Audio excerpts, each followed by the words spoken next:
Alrighty. Well, we're going to go ahead and we're going to get started because I know people are joining, but quite honestly, we're not here to hear me talk. We're here to hear Kyle and this awesome panel get into it. So I do just want to welcome everyone. My name is Danielle Blount. I'm a senior program manager here at Launch New York, overseeing our programs. And we're really excited. Just give a quick introduction of Launch New York, who the Eco Incubator is, and then we are going to get into it. So Launch New York, we are a nonprofit venture development organization headquartered in Buffalo. We provide one-on-one pro bono mentoring support to early stage high growth potential startups, such as John at Helix Intel, who we are lucky to count amongst our mentoring clients and eco and portfolio companies. We provide these services alongside early stage seed capital, and we are excited that we are one of the most active seed funds in New York State. So next slide. So where do we sit? We really look to mentor companies at the earliest stage. We have about 40 EIRs across our footprint to support you in removing barriers in customer discovery, identifying your initial ideal customer profile, and then getting access to funding. So they're here to really walk you through to become investor ready. And then we will provide anywhere from 50 to 200,000 in early stage capital. And then we're here to sort of support you into that Series A journey. And we have additional specialty programs such as our Eco Incubator, which is for our climate tech and clean tech companies. And then we have Founders Go Big, where we are able to provide support for underrepresented founders. And new over the last year is our technical assistance program, which is supported from New York State's SSBCI program, where we can actually provide direct dollars to support accounting, legal services to help make sure that your company is best positioned to take on investment capital. So if you have any questions about any of those programs, feel free to reach out to me. Zach will drop my email in the chat and happy to answer any other questions. Next slide. As mentioned, we're also here to be investors. So we have a bunch of different funding programs under our Invest Local umbrella. Everything goes through our nonprofit seed fund. That's where your mentor will apply to. Our typical initial check size is about $50,000. And then we have for-profit funds that invest alongside, and those are larger checks and have ample room for follow-on. And then we have an investor network with about 450 accredited investors, where if you need additional funds into your rounds and you're looking just to round it out, we will sponsor an SPV for a minimum check size of $10,000 to help sort of get you across the finish line. Next slide. And so our Eco Incubator, we help high growth clean tech startups in upstate New York really fast track with funding and growth to expert mentorship, investment prep, capital access, and commercialization support. We have had the Eco Incubator designation since 2018 under NYSERDA, and that program has continued to evolve, and we appreciate NYSERDA's continued support of us. And here are just a couple of really cool companies that we've supported along the way: Clean Fiber, Helix Intel, Feedback Solutions, Sun Density, Clip, Eagle Hawk, and Paradigm. So we are continuing to grow our climate tech presence here in upstate New York, and excited to watch their continued progress. Next slide. All right, now we're into the really good stuff and why we're here. But again, if there's any questions about Launch New York or what we're here to offer or how we can support you as a founder to move forward in your business, feel free to drop me an email and we can hop on a quick call. But without further ado, I'm excited to introduce Kyle Blumen, who's one of our entrepreneurs in residence and supports our Eco Incubator companies, along with a multitude of hats he wears here at Launch New York. But Kyle's a successful entrepreneur with an established record of success. He's had 3 exits to both private equity and Fortune 50 companies. He's got experience in turnarounds, early stage startups, M&A, which have provided Kyle a unique skill set for working with early stage founders. Since his last exit, Kyle has been working with founders to scale their businesses and realize their own success and dreams. And we are incredibly lucky to have Kyle supporting our companies in the amazing work that they are trying to do. So Kyle, thank you again for joining us and helping moderate our panel. I'm going to turn it over to you. Great. Thanks for that introduction, Danielle. I sincerely appreciate it. Danielle left out the fact that I am a rabid Bills fan. And so to those of us joining from Buffalo today, if you take anything away from this discussion this afternoon, I'm sorry to tell you, Brett, but this is the year. So moving on. So I'm really excited to that got some attention. So I am really excited to have this discussion with the panel and with you all joining us today. I really appreciate the panel, and you'll see how Fantastic to actually are here in a moment. Um, what we're going to do is talk about corporate and strategic partnerships from the viewpoint of the founder, which is kind of a unique experience for all of you guys that joined us today. Um, but uh, so if you think about it, a strategic relationship isn't just a customer relationship or investor capital. It's a lot more. So those two things are pretty obvious to most founders or anybody that's been in the trenches for a bit here. But there are other unique benefits that most founders don't really think about. And so today we're going to talk about, in addition to customer relationships and investor capital, the credibility in the marketplace that these kinds of relationships can provide for you. In addition, if you're open to it, these relationships can be more of a counsel and mentorship type. So if you have an open level of communication with your strategic, and they have the interest in seeing you do well, you'd be surprised at how much mentorship you can get from this kind of thing. And then, from the founder's perspective, the holy grail for a lot of people is the liquidity event. And some people don't think early on about the fact that these relationships can and do ultimately end up as exit candidates. So they can be acquirers of your company and provide liquidity for you and the investors. So that's really what we're going to cover today. And I do want to jump into the introductions for this all-star panel. And after that, I will read their bios and you'll see what I was talking about when I talk about a fantastic panel. So John DeWald is with us today, founder and CEO of Helix Intel. Paul Burgon, partner at Kitty Hawk Frontier.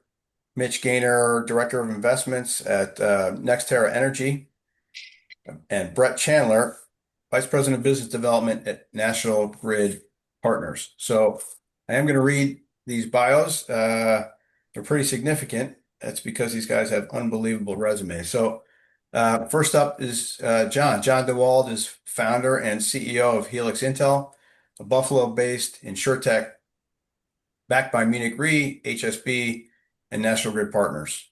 John is a Hamburg native, Marine Corps veteran, and serial entrepreneur.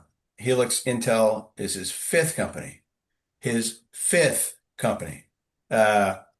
Before that, he spent more than a decade building maintenance and energy service businesses, which is where he saw the problem he is now solving. Maintenance teams without the tools they need and insurers paying for losses that better maintenance could have prevented. Helix Intel built the first shared platform connecting those two sides, launched New York, mentored Helix Intel early on, and invested through our investor network. So welcome, John. Paul Burgon is a partner at Kitty Hawk Frontier, specializing in energy and infrastructure technologies. Paul has led nearly 100 M&A and corporate venture capital investments and exits worth over $3 billion. Paul co-created the Danaher Acquisition and Corporate Venture System, which has been recognized as one of the most successful in the U.S. As a venture capital investor in energy infrastructure, critical materials, and related industries, Paul focuses on investing highly disruptive early stage technologies and startups and creating strategic exits for these investments. Paul works with over 150 global corporate venture capital groups in these industries to reduce investment risk and accelerate the commercial development of his portfolio companies. So welcome, Paul. Mitch Gaynor is the Director of Investments at NextEra Energy, focused on software for energy use cases, including physical AI and robotics, spatial AI, and agentic automation for energy. Previously, Mitch was partner and head of diligence at Yield Capital Partners, including venture growth equity and infrastructure investments in digital infrastructure and energy tech. Mitch began his career at BCG, focusing on energy and industrials before serving in the Obama White House. He holds an MBA from Wharton, an MPA from Harvard Kennedy School, and a BA in economics from Notre Dame. So welcome, Mitch. Thank you for embarrassing us all. Uh, Brett is Vice President of Business Development at National Grid Partners, where he leads the team that partners with National Grid business units to identify challenges across the organization and apply emerging technologies to address them. With deep experience in field execution and operational management, Brett helps bridge venture and utility cultures and plays a key role in testing and deploying operational technologies. Before joining National Grid Partners, he spent more than a decade at National Grid in roles across the office of the COO for U.S. Thursday or electric and Friday. gas So operations. Yeah, if you could please mute, that would be great. Safety, health and environment, and U.S. capital delivery. So welcome to everybody and on the panel. And now hopefully you can all see what I was referring to when I said a fantastic panel. So we'll get this thing going with John. Um, so so John, I want to talk about your origin story. So give me kind of a short version of what you were doing before this, because it really matters to frame the story as to how you got where you are here today.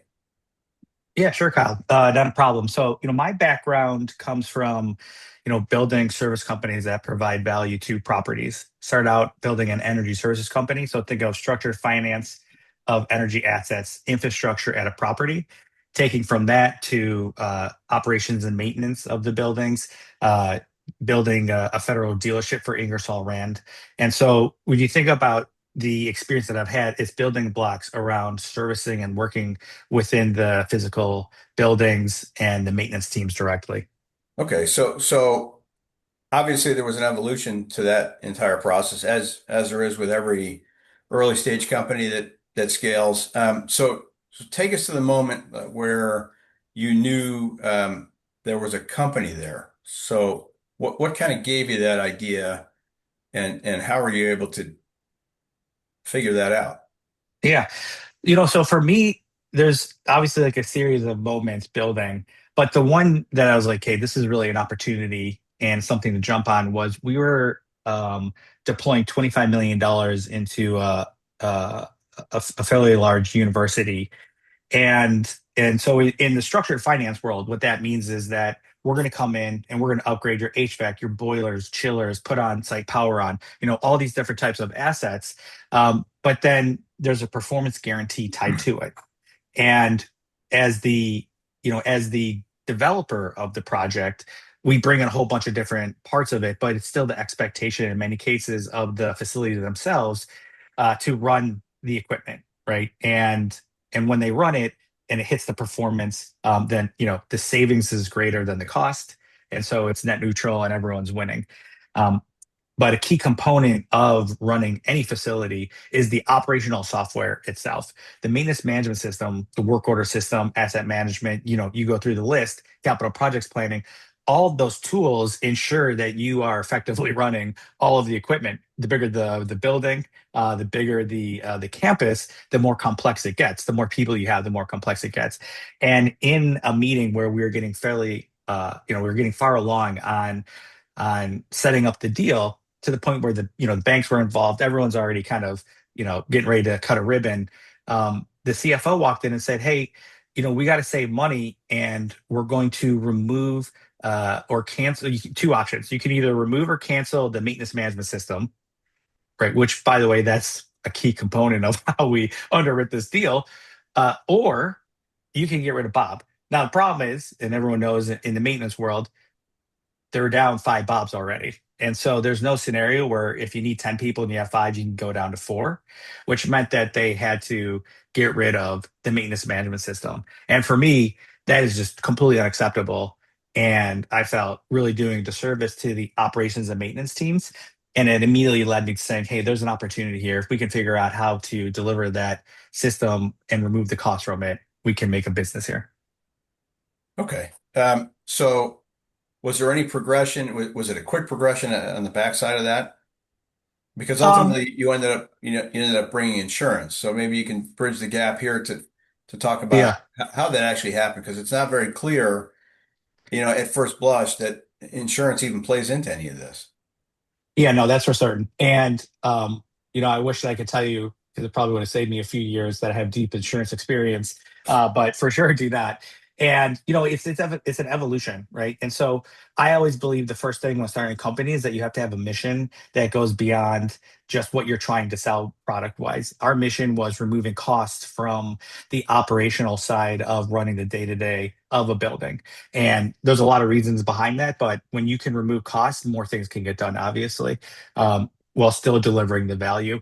And we see that for many folks, if you play in the energy services world, utilities provide incentives for just this reason. And so the evolution was we knew we were solving this problem. We had a business model where we were working with OEMs and different third parties. And as we started to scale, that's when we were introduced to Munich Reinsurance, where they actually got a hold of our pitch deck through another one of our investors. And they said, hey, we're solving the same problem, just coming at it differently, right? And their problem is obviously, a massive amount of claims they're paying every year, and maintenance directly helps resolve that issue.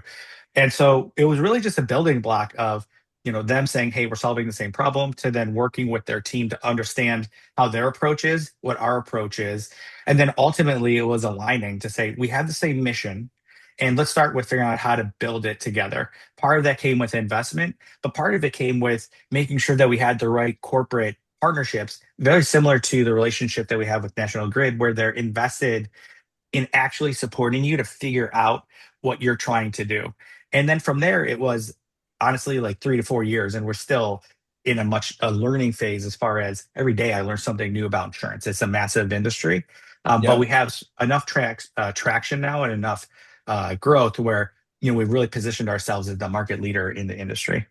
So the jewel really for the founders here today, out of that part of the discussion, is kind of because Munich, you didn't pitch them, they found you, right? So the idea being that if you're open to discussion and open to what is possible in these, they're called strategic for a reason, right? So if you're open, it may not you may not understand upfront where the relationship could go, and we're going to talk about your pivot here in just a second, but ultimately it does go, Mhm. and the snaking travel, if you will, of the relationship, and how it winds around to end up to where you are today. So we'll get to that next. So this is super interesting, John. Um, so tell me about the early model. And obviously for founders, there's always an early model. And if you're a good, competent founder, there's always a pivot. So, Yep. so tell me about the early model and the pivot, and just take us inside where that early model started to fall apart, and what did the conversation look like with Munich Re? Yeah, absolutely. So the initial model, and if you all heard before, so because I had close ties to Ingersoll Rand and several large OEMs, I knew that there was an ability to monetize this type of data and connection to properties. And so we initially started building that, but immediately once we started coordinating and collaborating with Munich, the opportunity is really that the insurers are the ones subsidizing this. And for those who have never heard this, the insurance industry is moving toward the concept called predict and prevent, which is investing capital before a claim happens. And there's a lot of reasons why, but in our world, you're talking about $100 billion of capital that they would invest in operational software. And so for us, it made complete sense there. What the journey we went on was that because Munich Re is the largest reinsurance company in the world and they get value in providing operational software, or let's just call it risk management solutions to their policyholders, the initial play was that they were subsidizing as we scaled. And that meant per property. Um, what we learned as we were doing that was that the typical SaaS model that you would, if you're selling to a property, doesn't comport to the fee structure that an insurance company can, because it's far less, but it's greater in scale. And so we initially were scaling to the point where in the first year, I'm looking at the numbers saying, I think we're about to hit 8 million in ARR here. And and then quite quickly, some of the very senior folks at Munich and I sat down in the division we work with, and realized that this was not going to work for them because there's no way we're going to charge them more than they make in revenue, even though I thought it was a great idea. And so what we did was we iterated from there onto saying, hey, we'll subsidize, uh, distribute, to now where we've opened it up, they subsidize, and we're also working with a tremendous amount of insurance companies, some of the biggest names in the industry, from Marsh, Gallagher, Brown and Brown on the broker side, to Hanover Insurance and Secura, to the New York schools, the New York municipalities, right? And all these are customers of ours. And that journey that we were on was that the entire insurance industry needs to be part of it, and they're actually seeking to be part of it. Part of it is having to learn that regulatory framework, the sales motion, right? All the steps to go to get to where they're an actual customer. But fortunately, we always knew, looking inside, that the incentive was there. The increase in premiums year over year is so great, and that's directly because of the increase in claims, that there's essentially no option. Insurers have to either, bail out of states, reduce coverage, or they have to find better risk. Better risk means, working with your policyholders and helping them along the journey. Okay, so more of a collaborative role, I assume, with Munich, in coming to this realization. If that's the case, like, how did that conversation, like, who started that? Um, so that specific conversation was a is kind of a I would say we started it, but in reality, both organizations realized it at the same time, because of the value creation that was happening, the demand that we were starting to see, and that we were feeling it from our side, they were feeling it from their side. And so it was a moment where we sat in a room and everyone just said, "Hey, this is something that we need to deal with, and let's really spend time, because such value creation is happening, to figure out how to go about that." And when you have that type of relationship with your partner, you'll find the right outcome. So I remember from a conversation that you and I had, that you looked at this as a need to have an open dialogue, Yes. with your customer, with your strategic, and kind of circling back to the counsel and mentorship side, you're allowing that discussion to actually happen. So it helps to facilitate the pivot without any Yep. surprises up front. You don't show up at the relationship and say, "Oh, by the way, this isn't working very well," and they don't get surprised. So it's kind of a collaborative, meeting of the mind. So for founders here today, some might be hesitant or reticent to have that conversation. Can you speak to that? Yeah, absolutely. I mean, I have a rule. I call it the law of the land. But whenever I start any partnership, I always try and do two things. One is meet face to face, right? Because virtual is fine, but until you actually shake hands, break bread, and really spend that time together, I think you're going to leave the window open for issues.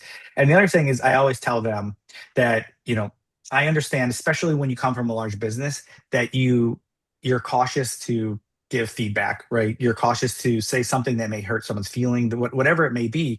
And for us, especially a startup,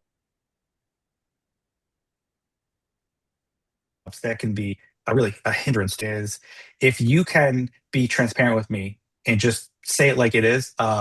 We will work our asses off to make sure that you get the value and the vision that we promise from day one. Yeah, that's a great perspective. So what do you think would have happened if you didn't have that, if you didn't create that channel of Mhm. conversation? How do you I think this think would have played out? Yeah, I mean, 100% for sure, this business model would have collapsed on itself, right? That 100%, because you're talking about an organization where this is the largest reinsurance company in the world. There's multiple tiers of people that you have to work with. And if you are constantly tiptoeing, could you get there? Sure, but it would take 3 years, right? If you have the ability to speak directly, to give positive or negative feedback, to work through those things, you can immediately say, "Here's what's happening. Here's what we see what's happening." And as a result, we've actually built a mechanism where our organizations collaborate very closely on a lot of different activities, across the board. And I myself actually meet on a monthly basis with one of the officers in the company so that we are aligned on what we're working on, what their vision is, to make sure that there's a level of communication while understanding also that we're two separate companies and that our incentives may be different, but the value that we're creating together is extremely powerful. Okay. Perfect. I mean, that perfect description. So thank you for that. Yeah. One last quick question, because I do want to get these other guys involved, because they have a lot of value to provide here. So, what does it look like now? If you can kind of describe it real quick, yeah, what the model looks like now, because I think it's important for founders to see what came out of this juggernaut, if you will, of a Yeah, pivot. for sure. Uh,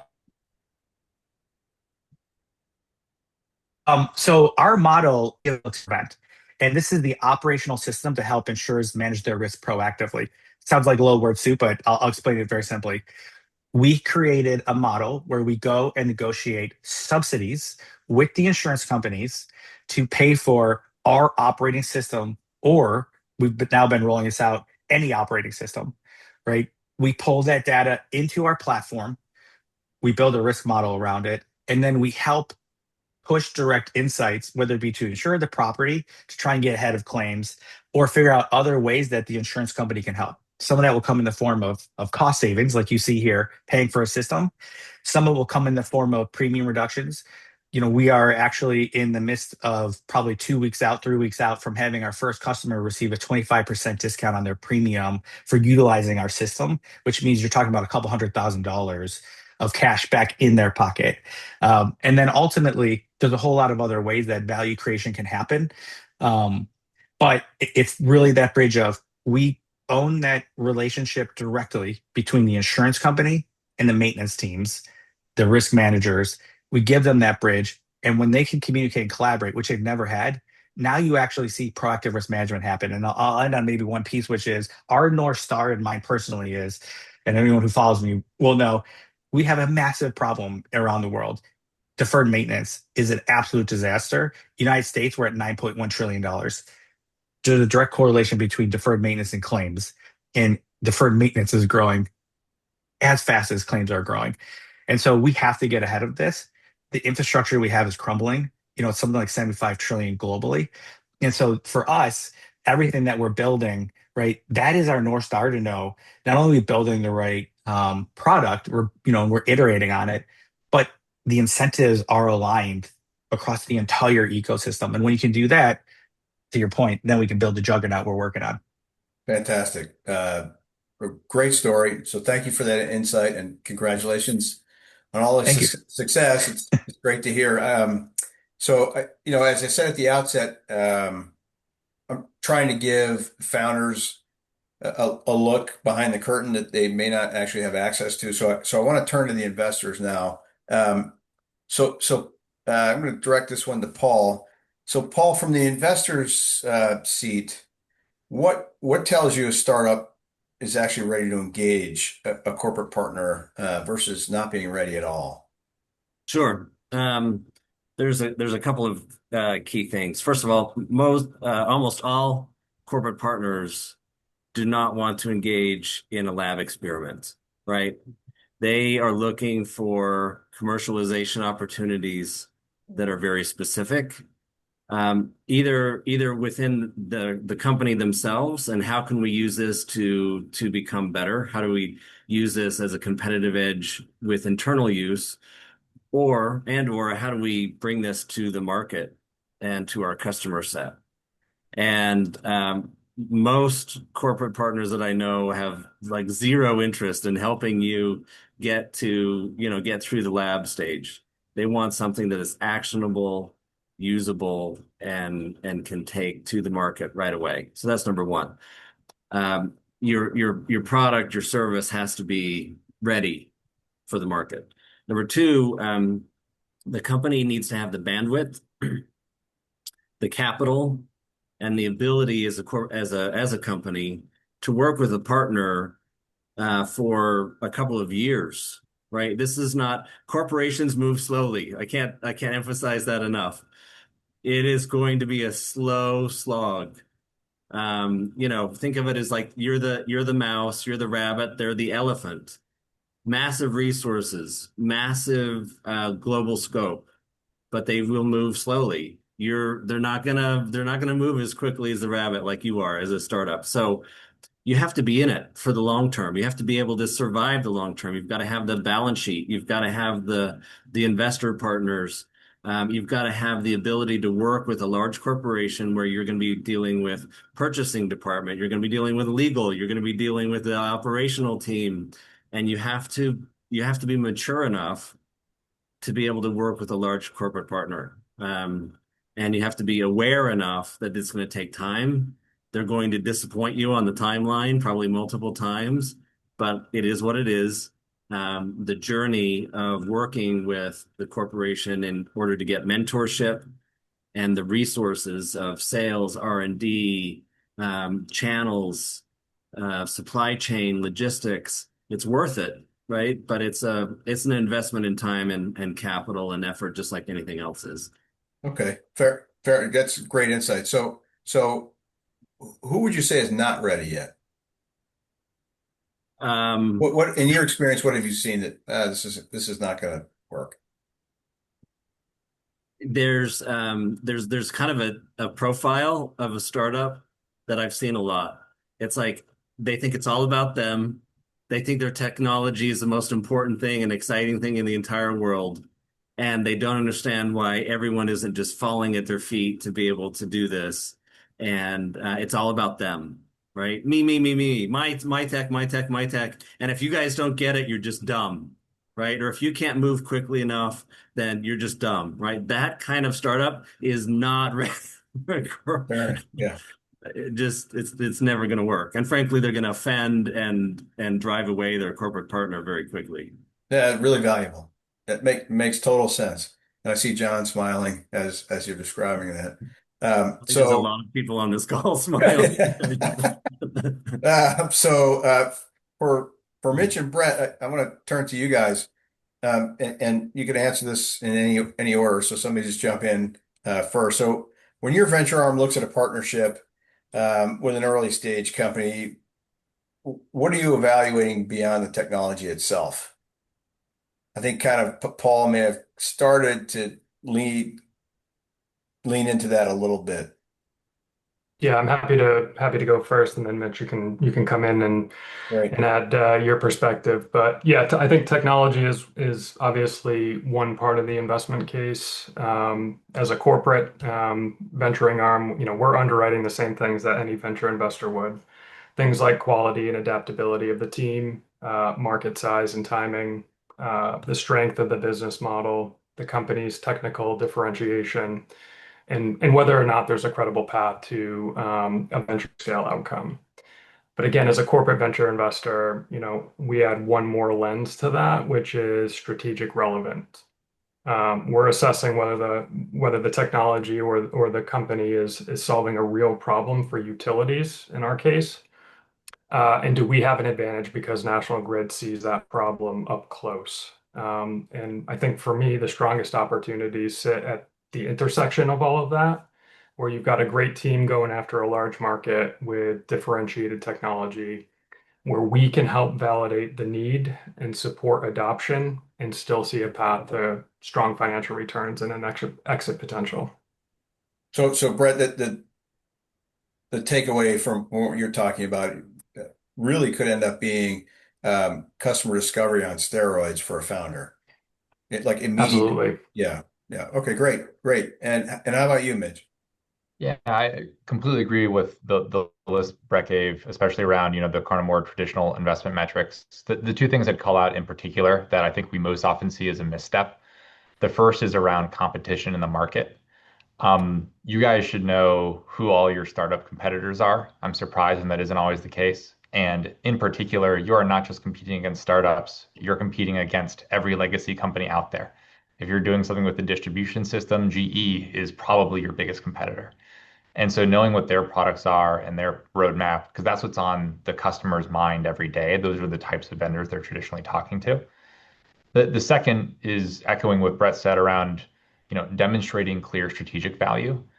And this is an area where even in the past 6 months, we've seen AI just move the goalposts.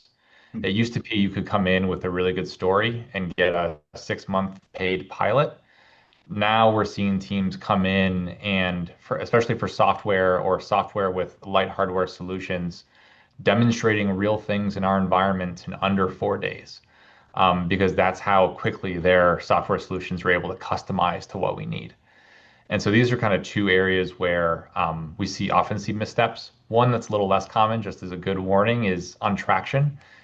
It's great to see that you've already demonstrated this at some scale with someone else. Always tell the truth, even if it's humbling with what you were able to show or not, because everyone knows each other.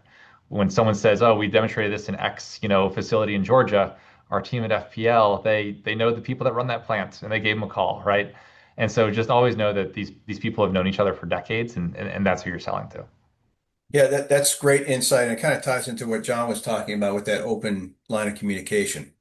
I guess the viewpoint here would be that you're not fooling anybody when you're talking about those kinds of things. And the best thing you can do from a founder's perspective is to be open to the criticism because you're getting closer to a product that's ready for prime time.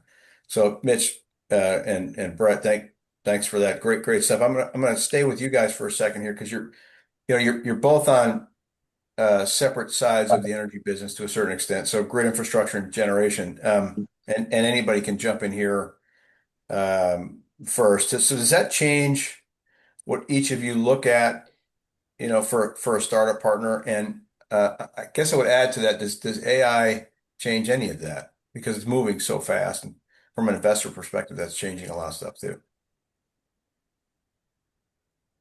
Happy to go. Go for it. Maybe. I think for National Grid, we're fundamentally a network business. So our lens is heavily shaped by the need to plan, build, operate, maintain critical infrastructure, and to do all of that safely, affordably, and efficiently. So I think given that, we spend a lot of time and attention to technologies that help with things like interconnections, grid capacity, grid utilization, asset monitoring, field productivity, customer experience, and the list goes on. I think AI is really accelerating a lot of those types of capabilities. And to Mitch's point earlier, the ability for a large company to explore and test and prove out business value quickly is becoming, very critical in terms of the pace of adoption. I think the common thread across all of those themes that I just mentioned, though, is that the adoption does have to fit the realities and the way that a regulated utility works through all of the different elements that it needs to procure or to partner with a company. It does take time. So Mitch, I don't know if you'd want to add to that. Yeah, I mean, I think that in terms of where we focus, it's everything around, asset management and workforce enablement. So that's actually managing the generation assets, whether it's natural gas, nuclear, solar, wind, as well as asset design and construction. So, because we are one of the biggest builders of renewables in America, there's a lot around that. Across both of those, there's a few areas where I see founders take different paths. I don't think there's one right answer, but it kind of changes what your path will look like. One is if you are solely focusing on selling to utilities versus you're selling to many different things, right? So in the construction space, like as well as the developers, data center operators, those types of things. Those markets move a lot faster. And so you can have complementing, sales cycles where you have long sales cycles, utilities, and shorter sales cycle, kind of more private sector companies versus being a pretty like utility pure play type of investment where you have a really tailored pitch to a specific need, right? Whether that's grid planning, like Brett alluded to, or specific types of asset management. That also changes the team that you build, right? In terms of AI, I think that the biggest change there is that certain things are commoditizing so quickly that some founders that would have had secret sauce 2 years ago had their product existed. Today, we see a dozen companies talking about it. I think that like power flow modeling is one example of that, where that was an extremely difficult problem to solve. And now we see a lot of people solving it. And we're like, hold on a second, how hard is this to solve now? We were actually not sure. And so really always talking to your customers and knowing from them what the challenges are and what their pain points are and what they're seeing elsewhere will help you ground yourself in what is differentiated that'll get a P&L owner to kind of perk up and decide to take a risk and decide to allocate people's times because everyone else has a day job, right? Versus things where they just put it in the too hard bucket and walk away. Great.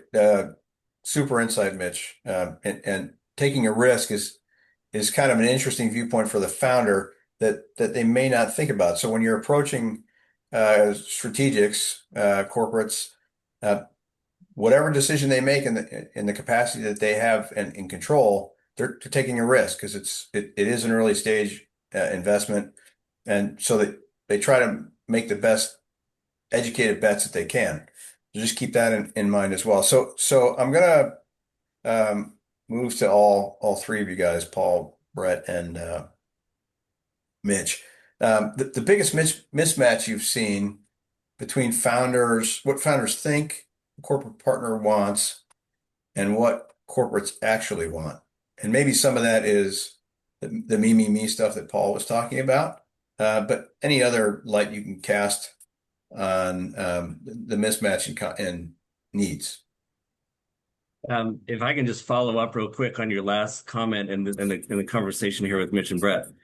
Um, the startup assumes that the corporate executives are optimizing for technology and speed, when it's highly likely that they're optimizing for political and career safety, right? Career progression and political safety. And that is the key lens that the corporate executives are using to analyze your startup technology. And if you don't understand that, you're going to run into a lot of walls, right? KYC, know your customer.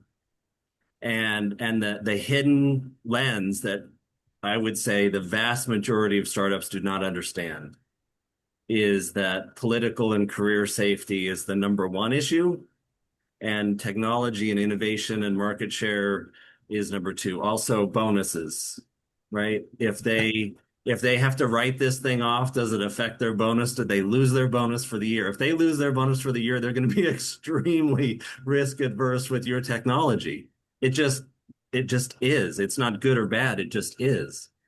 So I would say know your customer very intimately and understand the paradigm that you're working in, and it is very different from the startup world. Yeah, Paul, I'll just kind of add one point on top of that because 100% it's, you know, everyone talks about having a clear P&L impact, right? You got to show some ROI on your product. Okay, great. What that means is really different for different types of customers. Mhm. If you're selling to a private equity backed services company, to kind of, mention some of the stuff John was talking about before, like they really care about, cash flow or EBITDA, right? A dollar is a dollar.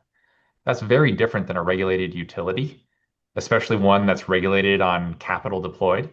If you're selling them the ability to save CapEx, you're actually telling them you're going to lose them money because of a perverse incentive. And so there's there's a lot of just like nuance there around knowing what Yeah. your customers' actual incentives are, because Right. a dollar isn't always a dollar to everyone, depending on if you're in a vertically integrated state like Florida or Georgia versus a deregulated market like Texas or New Jersey. The incentives are really different in all those different places. Brett, you want to add to that? Yeah, I guess the only other thing that I would add, and this comes back to a point I think Paul made earlier, but I think, when thinking about sort of mismatch, if you will, it comes back to the way that utilities think and act versus what I think founders probably want, and that centers around pace. I think in my experience, founders assume that once, a corporate sees that sees the strategic value of their product, the natural next step is to expand or broaden that relationship quickly.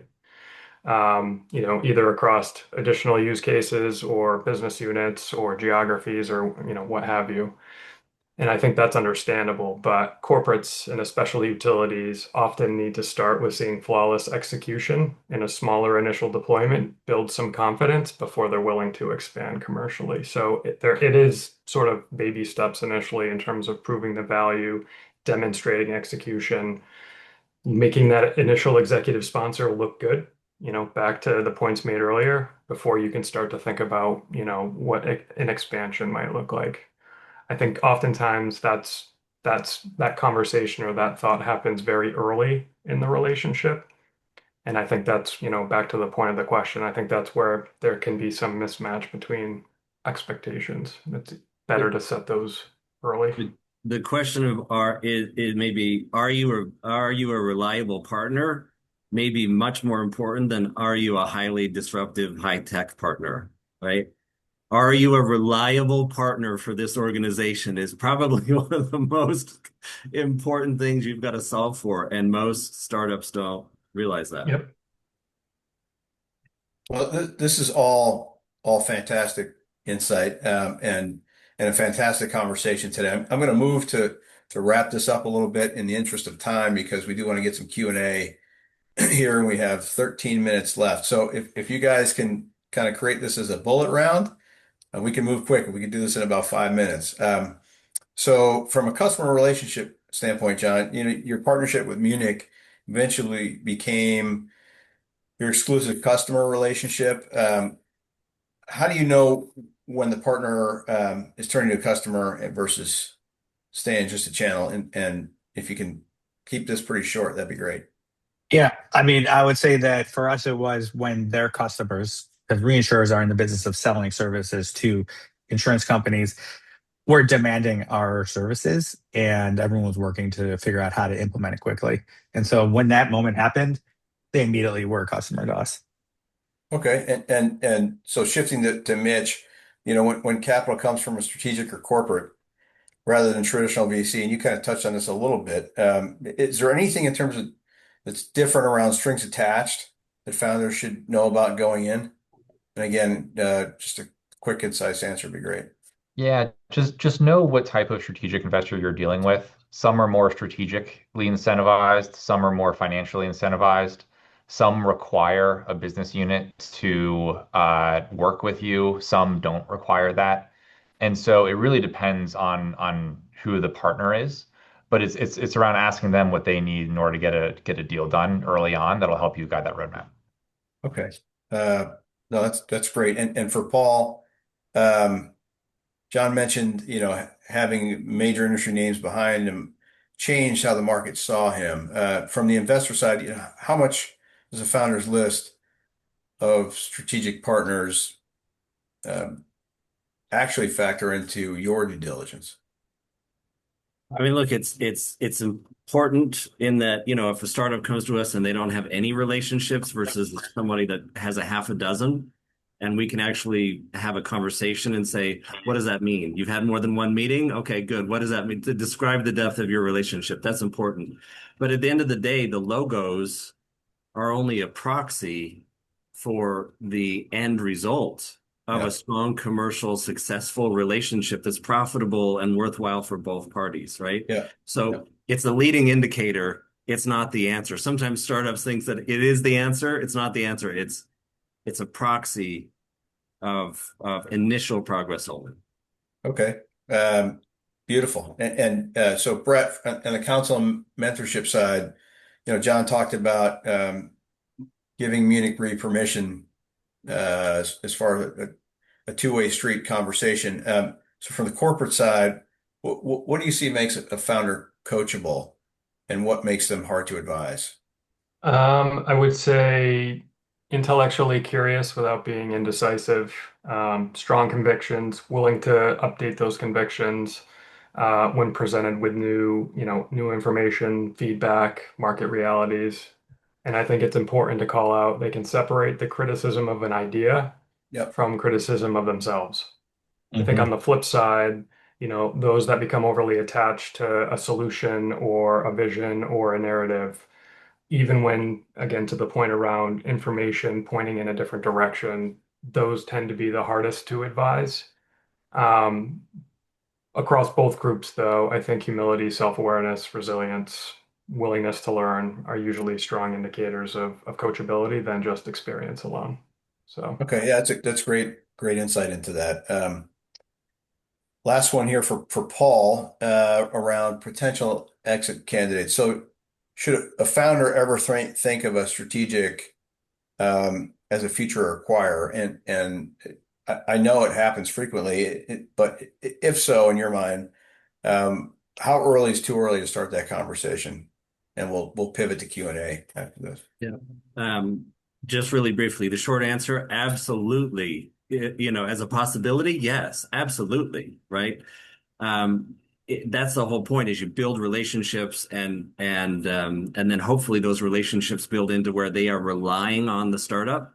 And if they're starting to rely on the startup and the startup is a critical aspect of their product portfolio, then you've got the foundation for a potential acquisition. When is too early? What I would say, don't come in and say, will you acquire me? They don't know you. It's a dating game, right? You don't ask someone to marry you on the first date. Think of this as a long-term relationship. It's totally fair, very quickly, it's totally fair to ask, what are your acquisition criteria, right? In the early stage of the relationship, you're not asking them to marry you yet, but it's totally fair to say, what are your acquisition criteria? When do you? When don't you? What is it? What is important for you in order to consider an acquisition? Totally fair, but then prove yourself. Don't be pushing an acquisition. Don't be pushing a marriage, on the first or the second date. Okay, thanks, Paul. And by the way, thanks to everybody on this panel for a phenomenal discussion. As I said at the outset, our goal here at Launch was to give founders, early stage founders in the ecosystem, a look behind the curtain with regards to how they should be thinking about these kinds of relationships. So I think we did a pretty good job of giving everybody a good look. And so I am grateful and thankful for you four to participate with us today. And with that said, I am going to turn it over to Zach for some Q&A. But thank you again. Yes, thank you, everybody. So feel free to either go off mute or raise your hand or submit some questions in the chat. But while you're thinking of those, we do have some questions that you submitted when you all registered. And so it's kind of for any of you on the panel that thinks you've got a great answer, just go for it. But what would you say separates a founder who gets a first meeting with a corporate partner from one who actually gets and secures that partnership?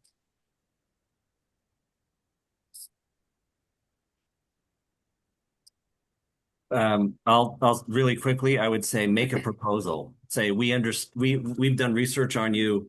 This is what we think, we can be helpful. This is where we think we can be helpful.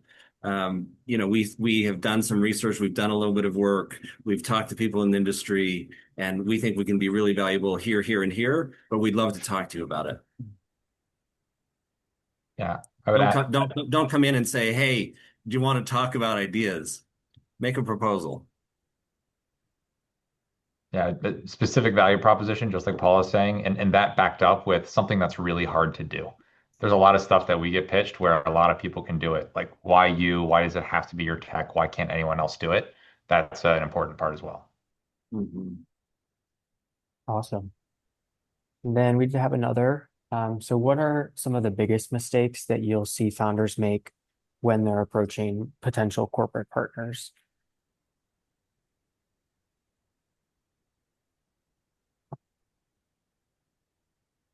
I would say from my perspective, I mean, just going back to that first meeting or that first pitch, I mean, if it's kind of like all over the place and not organized, that's usually, you know, a step in the wrong direction, obviously. So I think really getting the pitch down, really understanding that your potential strategic and what they care about and tailoring the pitch, to them and being crisp and clear with it, I think is a very good first impression. Paul's comment earlier was critical too. If you don't know the incentives of the customers, there's no way you're going to sell anything to them. You may get a pilot very early on, but you're dead in the water. You have to understand them to the T. And in the corporate world, which I've been selling to my whole life, you you not only have to who you're talking to, but you have to look all the way up from the CEO on down. I read an enormous amount of information about every customer that I'm dealing with. I know exactly what their strategic plans are. I know how they did on a quarterly basis. I understand who they report to up and down. When I understand them, then I feel like I can sell to them. Absolutely. And then on the investor side again, but what is something that makes a startup worth pursuing for you or for a corporate partner?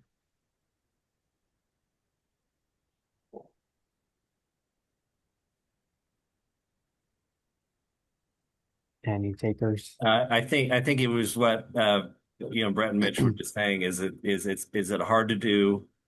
Is there something specific that they offer? Um, why them? Ideally, the team is uniquely qualified. It's not just someone with an idea. There's lots of startups with just ideas, good ideas, but that doesn't mean that they are the uniquely qualified team to pull it off. Mhm. And can I add one more thing to what Paul's saying? When you approach these companies and you try and pitch them on something that they do, there is almost no scenario where they didn't think about the thing that you're trying to. This is a company who's been delivering on this for who knows how long. You got to look to what they're trying to do, right? Where's the road going, not where it's been. And it's not to say that you may not have a technology that's very complicated that they have been trying to seek and you solved it, but it's like one in a very rare outcome. Yeah, they've thought of it before, and they've heard a whole bunch of companies pitch it 3 years ago that didn't work out. Exactly. There you Be, go. If I be could aware, just jump be in quick, aware of as Marty failures. Levine from Launch New York, just thanks so much for this great panel. I just want to circle back on the coachability and sort of the personality part. How much are you willing to put up with because you love the tech and what they're going to do for you? Or when do you go, no way, this is too hard working with this founder? Truly. It's a 10-year for us for funds and for corporations. It's a 5 to 10 year relationship. And if the startup team drives you nuts in the first couple of months, life is too short. Right? Life is too, why would I tie myself up for 10 years, 5 to 10 years with people who drive me crazy? It's not worth it. Yeah, I'll Agreed. add one data point on the other side of it, which is like there are downsides to being too coachable. You should have a point of view about who you want to be and what you can do differently. And if you're kind of coming in and telling a different story based off of what your customer says all the time, or you're trying to spin up a totally new custom product to fit some new customer, like and that's going to inhibit your ability to scale, like those are also downsides to being a hard business to build. Yeah. Awesome advice. Awesome. Well, thank you, everybody. Thank you to all of our panelists and Kyle. Really great session. We will be in touch with all of you who have participated today, sending over the recording. So if you want to reference that again or share it with anybody else, we really appreciate it. But thank you again for joining, and enjoy the rest of your afternoon. Yeah. Thanks, Thank you. Thanks, all. Thank you.